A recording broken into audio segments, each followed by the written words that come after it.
In the 1960s, rock stars were like gods. They were on magazine covers, filled huge stadiums, and sold millions of records. People screamed their names and wanted to be like them. But many of these stars didn't stay rich or famous forever. Behind the lights and music, some of them struggled with money, bad managers, and personal pain. Some of the biggest legends ended up broke, alone, or even homeless. They gave the world unforgettable music, but when they died, they had almost nothing. Let's look at the heartbreaking stories of 6 rock legends who once ruled the stage but lost everything. Brian Jones, founder of the Rolling Stones, forgotten in debt. Brian Jones was one of the most important people in British rock. In 1962, he created the Rolling Stones and named them after a blues song by Muddy Waters. At the start, Brian was the band's leader. He played many instruments and gave the group its bluesy sound, especially with his slide guitar. While Mick Jagger and Keith Richards were still learning the ropes, Brian was already pushing the music forward. But although the band became rich and famous, Brian didn't get the same rewards. Jagger and Richards wrote the songs, so they earned most of the money from royalties. Brian didn't write the songs, so he earned much less, just about 1/10 of what the others made. The tax system in the UK at the time also made things worse. In the late 1960s, the British government taxed rich people up to 93%. Many musicians, including the Stones, left the country to avoid losing all their income. But Brian didn't manage his money well. Their manager, Alan Klein, controlled all the band's finances. If they needed money, they had to ask him, even Brian, the band's founder. In 1968, Brian was arrested for cannabis possession. He had to pay a fine and court costs. It might not seem like a lot today, but back then, it was serious money, especially for someone already in debt. At the same time, his health was getting worse. He was using a lot of drugs and alcohol, and the band was falling apart. By June 1969, the Rolling Stones kicked him out. Still that same year, Brian bought a large house called Cochford Farm. It was once owned by A. Milne, the author of Winnie the Pooh. Brian was deeply in debt, so buying a house made no sense. The British Tax Office was already after him. On July 2, 1969, just a few weeks after leaving the band, Brian was found dead at the bottom of his swimming pool. He was 27. His death was ruled as death by misadventure, a mix of drugs, alcohol, and bad health. But many believe something darker happened. His daughter, who didn't even know Brian was her father until 2002, believes he was murdered. After his death, Brian's debts were so big that all his future music earnings went straight to pay off taxes. His family didn't receive any money until 13 years later. Jimi Hendrix, a guitar legend left with pennies. Jimi Hendrix is often called the greatest guitarist of all time. His shows packed huge stadiums. He played at Woodstock. He wowed the world. But when he died on September 18, 1970, he had only $20,000 in his bank account. That's all. How could someone so famous be so broke? The truth is, Jimi never had good money deals. Back in 1965, before anyone knew who he was, he signed a contract for just $1. Yes, $1. The man who gave him that deal, Ed Chalpin, trapped him in legal trouble for years. Later, another man named Michael Jeffrey became Jimi's manager. Jeffrey had a mysterious background, with rumors linking him to the mafia and even spy agencies. Under his management, the money from Jimi's concerts, some of which earned $50,000 a night, just vanished. It was moved to offshore accounts. No one could track where it went. Jimi kept performing. He was exhausted and needed rest, but Jeffrey kept pushing him.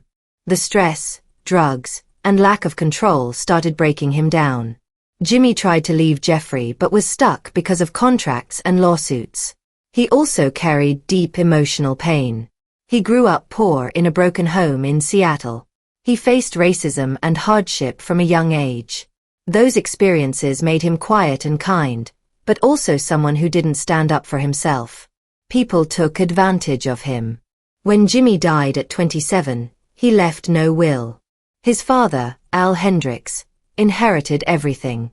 But when Al died in 2002, he gave control of Jimi's estate to his adopted stepdaughter, Janie. Jimi's real brother, Leon, was left out. He tried to fight it in court but lost. Janie now controls the Hendrix estate, which is worth over $175 million today. In 2024 alone, it made more than $6.6 million. Hendrix's name is now a brand, with albums, clothes, documentaries, and even guitars. One of his guitars sold for $2 million. Jimi himself never saw that kind of money. Gregory Coleman, the drummer who changed music and died homeless. You may not know Gregory Coleman's name, but you've heard his beat. In 1969, he was the drummer for a soul group called the Winstons. Their song Color Him Father was a hit. But it was the B-side, a short track called Amen, Brother, that changed everything. About 90 seconds into the song, Coleman played a 7-second drum solo. It wasn't planned. He just did it. That short solo later became the Amen break, the most sampled drum beat in history.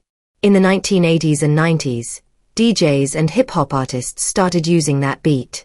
It showed up in songs by NWA, Salt-N-Pepa, and even commercials. It became the backbone of new genres like jungle, drum and bass, and breakcore. People made millions using his beat. But Coleman got nothing.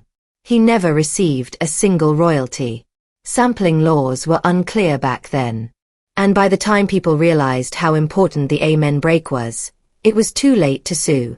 The law only gave a 3-year window to take legal action, and that time had passed. After the Winstons broke up, Coleman played with local bands and tried to survive. He moved to Atlanta and struggled with money. In 2006, he died homeless. Years later, British DJs raised £24,000 to thank the creators of the Amen break. But Coleman was already dead. The money went to the Winstons' bandleader, not to Coleman's family. His grave is still unmarked. Janis Joplin, a wild voice silenced too soon. Janis Joplin didn't look like a rock star. She wasn't polished or pretty in the traditional way. But her voice was raw, emotional, and unforgettable. In 1966, she joined a band called Big Brother and the Holding Company.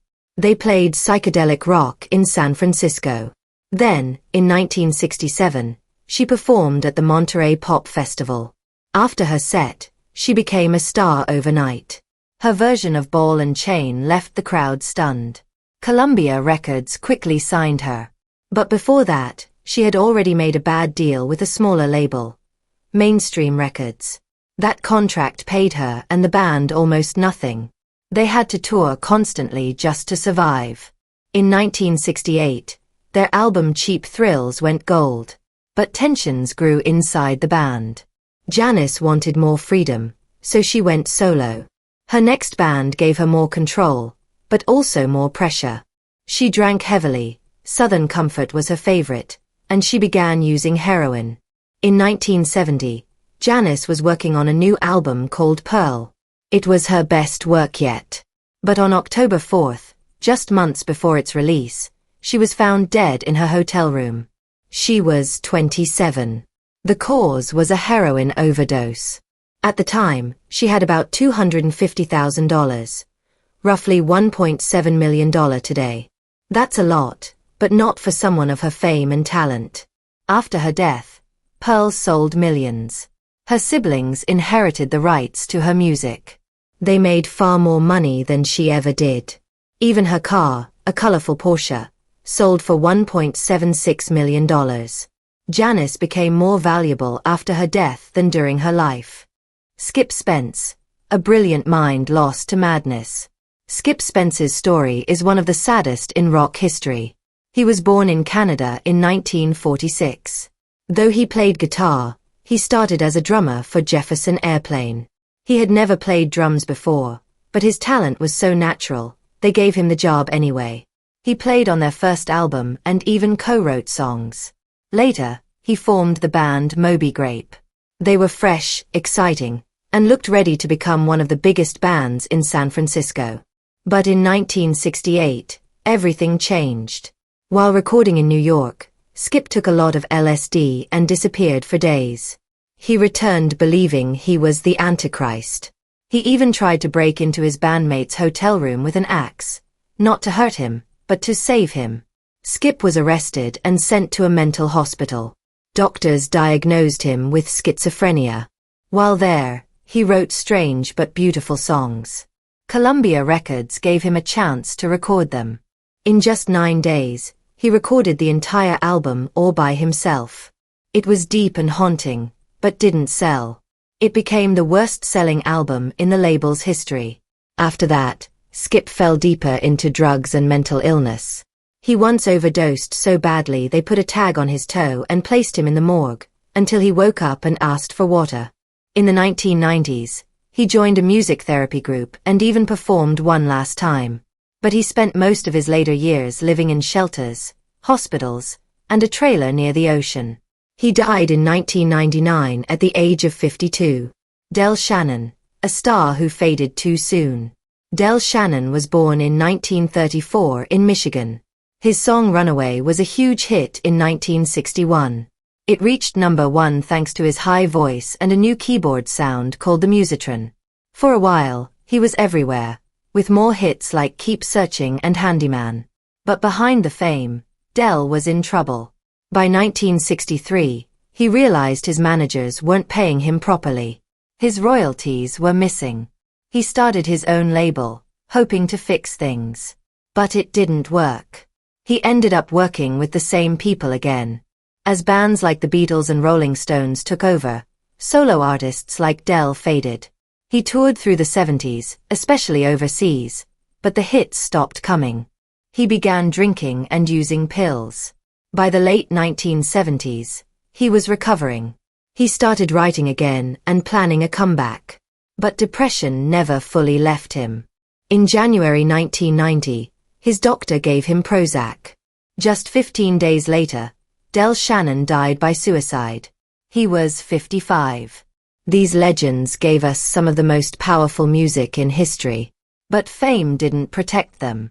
Many were betrayed, broke, or forgotten. They lived like gods, but died with almost nothing.